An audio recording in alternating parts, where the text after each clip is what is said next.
ఒరే రఘుపతి, అనవసరంగా టెన్షన్ పడతావేంట్రా? ముందు చూస్తే నుయ్యి, వెనక చూస్తే గొయ్యి కాన్సెప్ట్ తో అనూకు ఒకవైపు ఫాదర్ సెంటిమెంట్, మరోవైపు ఆర్యవర్ధన్ రెస్పెక్ట్ తో లాక్ చేసావు కదా. ఇంకెందుకు రిస్క్ తీసుకుంటుందిరా? ఖచ్చితంగా వచ్చి తీరుతుంది.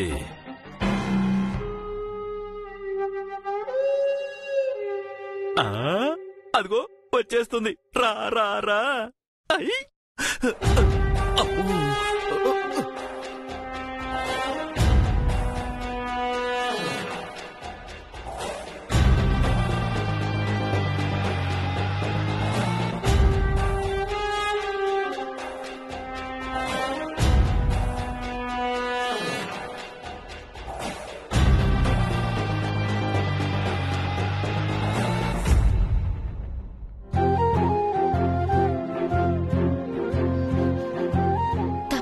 తెలిసి కూడా ఇక్కడి దాకా వచ్చాను.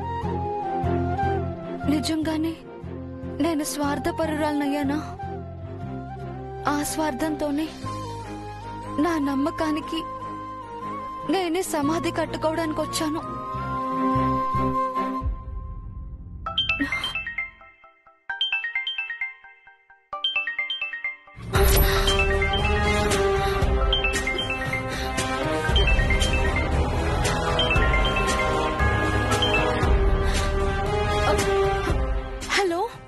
ఏంటమ్మాను, సరుకు తీసుకుని రమ్మంటే షాపింగ్ వచ్చినట్టు హ్యాండ్ బ్యాగ్ ఊపుకుంటూ వచ్చావు?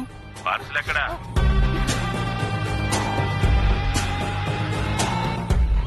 నువ్వు నా కోసం వెతకడం మానేసి అసలు విషయానికి రా.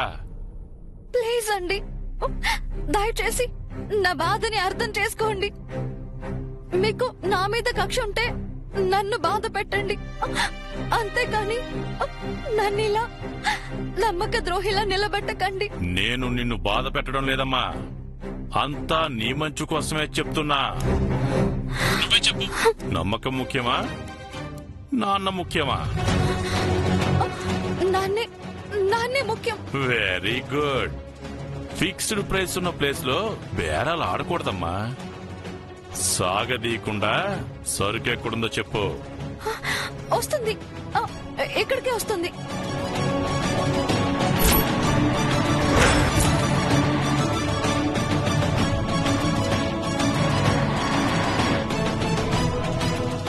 ఈ మాట పోగొట్టుకుంటే పోనీలే, నా మాట మీద నిలబడ్డావు. గాడ్ బ్లెస్ యూ అమ్మా. అలా అసహించుకోకమ్మా, అసలుకే మోసం వచ్చేస్తుంది.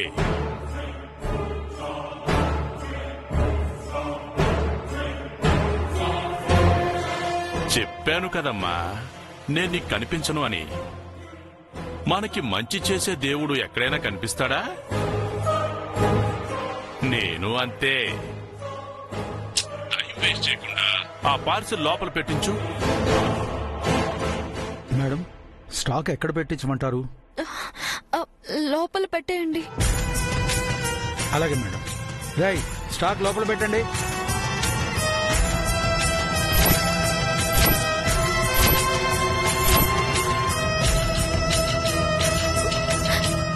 చావుకి ఎదురెళ్ళి మరి వాళ్ళందరి నమ్మకాన్ని గెలుచుకున్నాను. కానీ ఇప్పుడు అదే నమ్మకాన్ని బలిచ్చి నాన్న ప్రాణాన్ని కాపాడుకుంటున్నాను. తప్పు చేస్తున్నాను. దీని బదులు ఆ రోజు చనిపోయినా బాగుండేది. శుభమాని లక్ష్మీదేవి గోడౌన్కి చేరుతుంటే అలా ఏడుస్తావేంటమ్మా? తప్పు కదూ? ఓహో, ఆర్యవర్ధన్ ఆఫీస్కి వెళ్లాల్సిన లక్ష్మీదేవిని మిస్గైడ్ చేసి మిస్ప్లేస్ చేశాననేగా నీ బాధంతా? ఏం పర్వాలేదమ్మా, 1000 కోట్లు ఉన్నవాడికి ఇది ఒక లెక్క. చెప్పు. 1000 కోట్లు కూడా వెలకట్టని నమ్మకాన్ని పోగొట్టుకుంటున్నాను. అదే నా బాధ. ఇంతకన్నా నా ప్రాణాలు అడగాల్సింది. సంతోషంగా ఇచ్చేదాన్ని. అమ్మమ్మమ్మమ్మమ్మా, నీ ప్రాణాలు చాలా విలువైన తల్లి. వాటి మీద ఎంతమంది ప్రాణాలు డిపెండ్ అయి ఉన్నాయి. వాటినంత తేలిగ్గా పోనిస్తానా? అయినా హ్యాపీ టైంలో ఈ అప్సెకును మాట్లాడేందుకు చెప్పు. మేడం, స్టాక్ మొత్తం దించేశాం. స్టాక్ సేఫ్ గా వచ్చిందని పోచంపల్లి పెద్ద ఆయనకి ఇన్ఫార్మ్ చేయండి మేడం. వచ్చేటప్పుడు తెగ హడావిడి చేశాడు మేడం. దీని మీదే మా అందరి బతుకులు ఆధారపడున్నాయని మరీ మరీ జాగ్రత్తలు చెప్పాడు. మర్చిపోకండి మేడం. వస్తాను మేడం. అమ్మా అను, వీరైంది చాలు. గోడౌన్ షట్టర్ క్లోజ్ చేసేసి జాగ్రత్తగా తాళం వేయి తల్లి. అసలే లక్ష్మీదేవి చెంచరా ఒకే చోట ఉండదు అంటారు. జాగ్రత్త పడాలి కదా. అమ్మా అను, నాకు కొంచెం పనుంది. మనం తర్వాత తీరిగ్గా మాట్లాడుకుందాం. ఉంటాను. Hello,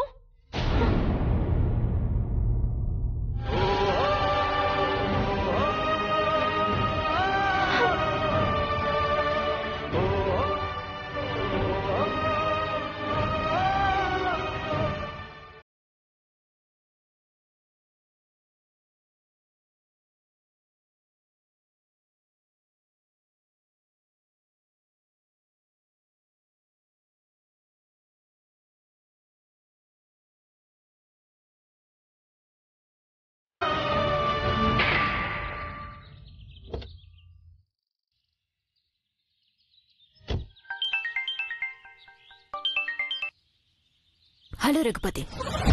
hello madam, happy Holi. హోళీనా? ఇప్పుడా? అందరికీ హోళీ ఎప్పుడొచ్చినా మనకు మాత్రం ఈ రోజే మేడం.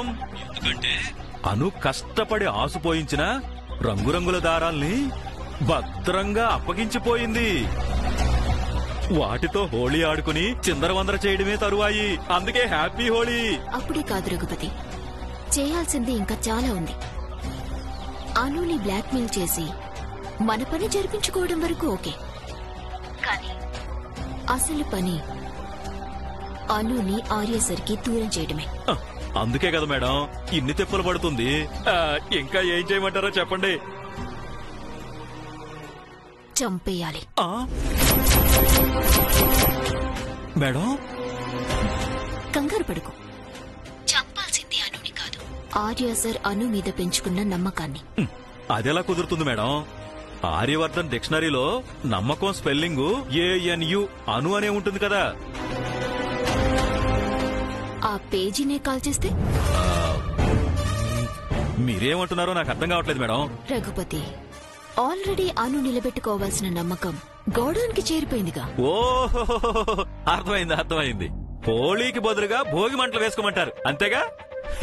ఏదైతేనే రెండు పండగలే కదా మేడం, చేసేస్తాను. చేయాల్సింది నువ్వు కాదు, మరి ఆ అను చేత చేయించాలి. చేస్తుందంటారా? ఒకవైపు ప్రేమ, మరోవైపు తండ్రి ప్రాణం, రెండింటి మధ్య నలిగిపోతుంది కదా పాపం. ఇంకా భయపెట్టు రఘుపతి. ప్రేమకి భయానికి లొంగనిదంటూ ఏది ఉండదు. చెప్పింది చేసి తీరేలా భవిష్యత్తుని భయంకరంగా చూపించు. అంత సులువుగా ఆర్యవర్ధన్ని అను మనసులోంచి తుడిచేస్తుందంటారా? అదంత ఈజీ కాదని నాకు తెలుసు. అందుకే తనే ఆ స్టాక్ ని కాల్చేలా చేయి. ఆ కార్చిచ్చే వాళ్ళిద్దరిని విడదీస్తుంది. Okay madam, okay. మీరు చెప్పింది చెప్పినట్టు జరిపించే పూచి నాది. మరి మనం అనుకున్నది అనుకున్నట్లే జరిగి మా వాడితో పెళ్ళైపోయాక అను మా ఇంట్లో కష్టపడకుండా ఉండాలంటే ఆ ఆర్యవర్ధన్ రేంజ్ లో కాకపోయినా మేము అంతో ఇంతో బ్యాంక్ బ్యాలెన్స్ మెయింటైన్ చేయాలి కదా మేడం. నువ్వు ఊహించనంత రేంజ్ లో నీ బ్యాంక్ బ్యాలెన్స్ లో సున్నాలు యాడ్ అవుతాయి రఘుపతి. ఫస్ట్ ఈ వర్క్ ఫినిష్. ఆ మాట అన్నారు చాలు. మీరు మాటిస్తే లక్ష్మీదేవి లైవ్ లో వచ్చి లక్కీ డ్రా ఇచ్చినట్టే మేడం. Thank you madam. ఉంటాను. మళ్ళీ గుడ్ న్యూస్ తో ఫోన్ చేస్తాను. ఊరను నీ మీద జాలేస్తోంది. బట్ అర్హతకు మించి ఆశపడటం తప్పు అని నీకు తెలియాలంటే నేను ఇలా చేయక తప్పట్లేదు. I'm so sorry.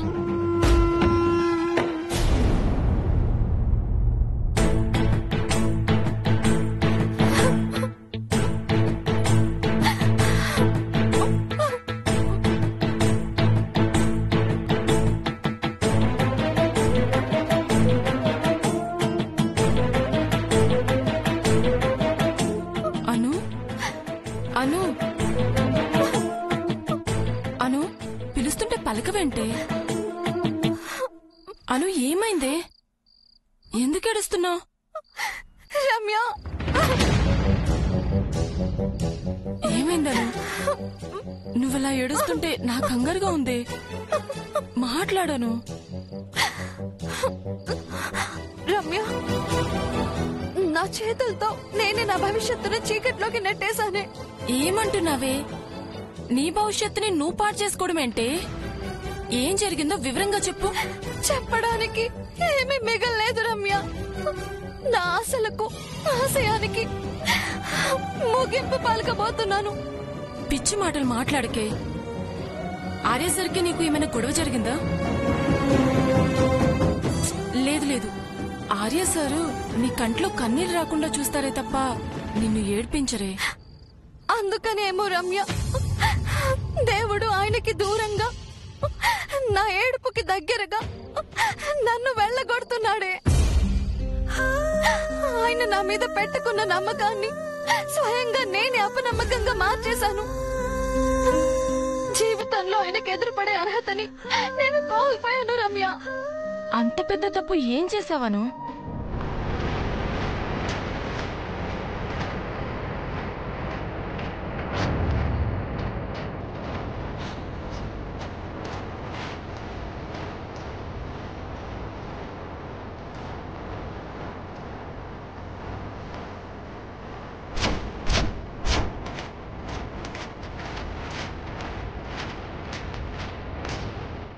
దేవుడి దయ వల్ల అంతా సర్దుకుని మీరిద్దరూ ఇప్పుడిప్పుడే ఒకరికొకరు దగ్గరవుతున్న టైంలో మీ మీద ఏ రాక్షసుడి కన్నుపడింది? అసలు మిమ్మల్ని విడదీయాల్సిన అవసరం ఎవరికుంది? తెలీదు రమ్య. అతనికి నా మీద పంతమో ఆర్య సార్ మీద బాగో తెలియదు, కానీ ఆయన చెప్పినట్టు చేయకపోతే మాత్రం ఆ ఫొటోస్ ని ఉపయోగించి ఎంతకైనా తెగిస్తాడని అర్థమవుతోంది.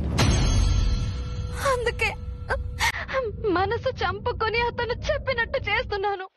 నీలో నువ్వు ఇంత నరకం అనుభవించే బదులు ఆర్య సార్తో ఒక్క మాట ఇదే నా పరిస్థితిని చెప్పాల్సింది కదే. వాడెవడు నిమిషాల మీద కనుక్కుని నిన్ను ఏడ్పించినందుకు తగిన బుద్ధి చెప్పేవారు. సార్కి చెప్తే అంత పని చేస్తారని తెలుసు రమ్య, కానీ సార్కి విషయం తెలిసి అతని క్లూ దొరికినా సరే ఆ ఫొటోస్ ని వెంటనే నాన్నకి పంపిస్తాడు. ఆ తర్వాత జరిగేది ఊహించడానికే భయంగా ఉంది రమ్య. నువ్వు అనవసరంగా భయపడుతున్నావే. అంకుల్ ఆంటీకి నీ మీద పూర్తిగా నమ్మకం ఉంది. వాళ్ళు నిన్ను అర్థం చేసుకుంటారు. వాళ్ళకి నా మీద ఎంత నమ్మకం ఉన్నా కంటికి కనిపిస్తున్న సాక్ష్యం కన్న ప్రేమని కూడా అసహించుకునేలా చేస్తుంది రమ్య. అది నేను భరించలేను. మరైతే ఆర్య సార్ నమ్మకాన్ని వమ్ము చేసి ఆయనకు దూరమైతే నువ్వు భరించగలవా? భరించలేను రమ్య. కానీ కన్న తండ్రి చావుకి కారణం కాకుండా ఆర్య సార్ గౌరవానికి మచ్చ రాకుండా ఉండాలంటే నేను ఇలా చేయక తప్పదు రమ్య. బాధపడకను. నీ మనసును అర్థం చేసుకోగలిగిన ఆర్య సార్ నీ బాధను గ్రహించకుండా ఉంటారా? ఖచ్చితంగా ఎప్పట్లాగానే ఈసారి కూడా ఆర్య సార్ నీకు అండగా నిలబడతారని గట్టిగా చెప్పగలను. ఆ నమ్మకం నాకు ఉంది రమ్య, కానీ ఆయన నమ్మకాన్ని నిలుపుకోలేని నాకు ఆ అర్హత లేదు రమ్య. తెల్లవారితే శారదాదేవి గారి పుట్టినరోజు. అదే రోజు శారీస్ లాంచ్ చేయబోయే ముందు మొదటి చీరని అమ్మకి కానుకగా ఇవ్వాలని ఎంతో ఆశపడ్డారు సార్. ఆ కానుకతో పాటు నన్ను కూడా వాళ్ళ అమ్మగారికి పరిచయం చేయాలనుకున్నారు. ఇప్పుడు ఇవన్నీ కేవలం కలగానే మిగిలిపోబోతున్నాయి. నేను ఆర్య సార్కి శాశ్వతంగా దూరం అయిపోతానేమోనని భయంగా ఉంది రమ్య.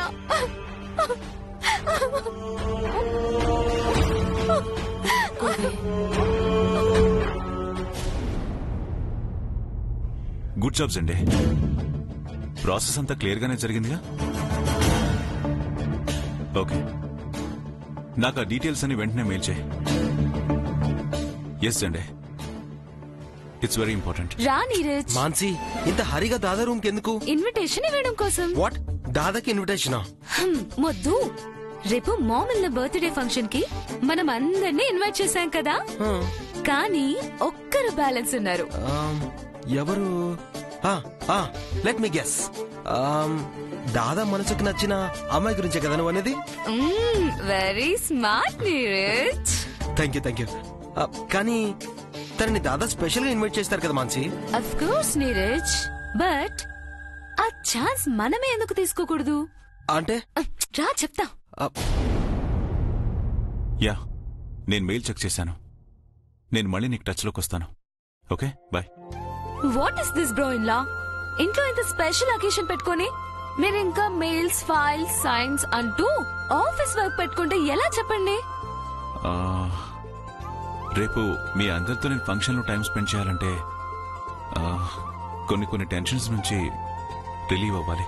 కమ్ ఆన్ దాదా, ఈ వర్క్ టెన్షన్స్ అన్ని పక్కన పెట్టి let's discuss about the party. చెప్పు నీరజ్. ఏం లేదు బ్రో ఇన్ లా, ఫంక్షన్ కి గెస్ట్లు అందరినీ ఇన్వైట్ చేసేసాం, కానీ ఒక్కరి అడ్రస్ మాత్రం మాకు తెలియదు. అది మీరే చెప్పాలి. ఎవరి అడ్రస్ మాన్సీ? రేపు గెస్ట్ గా వచ్చి పర్మనెంట్ హోస్ట్ గా మారిపోయే నా కో సిస్టర్ ది బ్రో ఇన్ లా.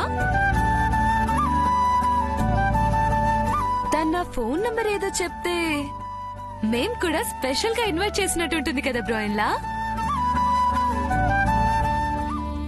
మీరు చెప్పిన అరేంజ్మెంట్స్ అన్ని అయిపోయాయి మేడం. ప్రెస్ వాళ్ళని ఇన్వైట్ చేయడం గురించి సార్ తో ఒకసారి డిస్కస్ చేయాలి. అలాగే మీరా, పద. చెప్పండి దాదా, మీరు ఇన్వైట్ చేస్తే స్వీట్ గా ఉంటుందనుకోండి, బట్ మేం ఇన్వైట్ చేస్తే సర్ప్రైజింగ్ గా ఉంటుంది కదా. ఏంటి నీరజ్, ఇన్విటేషన్స్ సర్ప్రైజ్ అంటున్నావు? కరెక్ట్ టైం వచ్చారు మామల్లా. బ్రోయిన్ లా మనసుకు నచ్చిన అమ్మాయిని మేమే స్పెషల్ గా ఇన్వైట్ చేస్తామని రిక్వెస్ట్ చేస్తున్నాం. మీరు కూడా చెప్పండి. ఆల్రెడీ తనకి invitation అందిందమ్మా.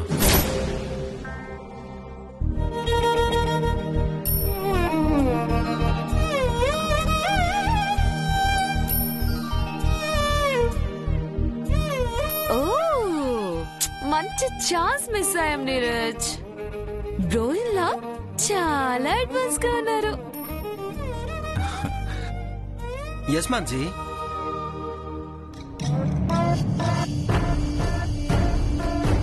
Don't worry Neeraj, last but not least ఇంకొకరు ఉన్నారు కదా, వాళ్ళని ఇన్వైట్ చేద్దాంలే.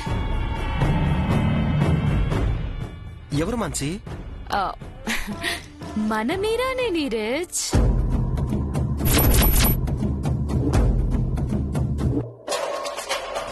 ఏదో టెంపరీగా మన ఇంట్లో షెల్టర్ ఇచ్చాం కదా, తను మన గెస్ట్ కాకుండా పోతుందా ఏంటి? తనని ఇన్వైట్ చేయాల్సిందే కదా.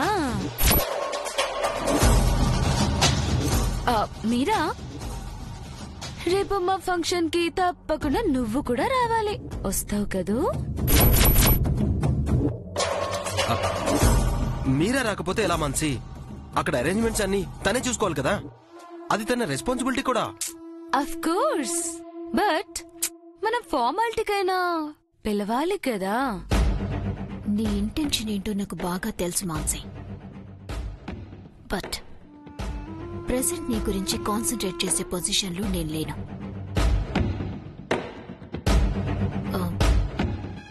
సార్, రేపు ఫంక్షన్ కి మనతో ఆల్రెడీ టైఅప్ అయి ఉన్న శారీ డీలర్స్ నే కాకుండా కొత్త వాళ్ళని కూడా ఇన్వైట్ చేద్దాం అనుకుంటున్నాను.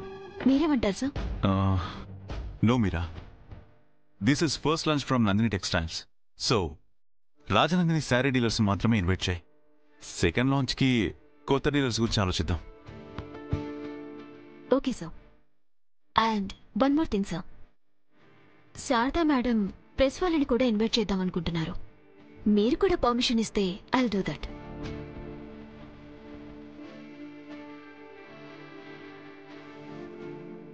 అవునార్య, అవునార్య, నీ విజయంతో పాటు మన ఇంటికి రాబోయే సంతోషాన్ని కూడా నలుగురితో పంచుకోవాలని నా కోరిక.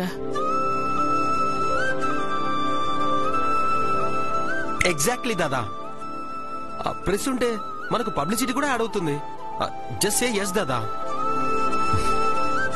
నువ్వు కోరుకున్నది ఏదైనా నేను కాదనగలనమ్మా. నీ ఇష్టం. మీరా, మీడియా కూడా ఇన్విటేషన్స్ రెడీ చేయించు. Sure sir. Yeah, good. ఈ ఛాన్స్ కోసమే నేను వెయిట్ చేస్తున్నాను సార్. ప్రతిసారి మీరు ముందుండి అనుని గెలిపించారు. ఈసారి నేను ముందుండి అను ఓటమిని ప్రపంచానికే కాదు మీకు అర్థమయ్యేలా చేస్తాను. అప్పుడే అను అర్హత ఏంటో మీకు కూడా తెలుస్తుంది. రేపు ప్రెస్, గెస్ట్స్ అందరి ముందు అను పరువు కూడా పోతుంది.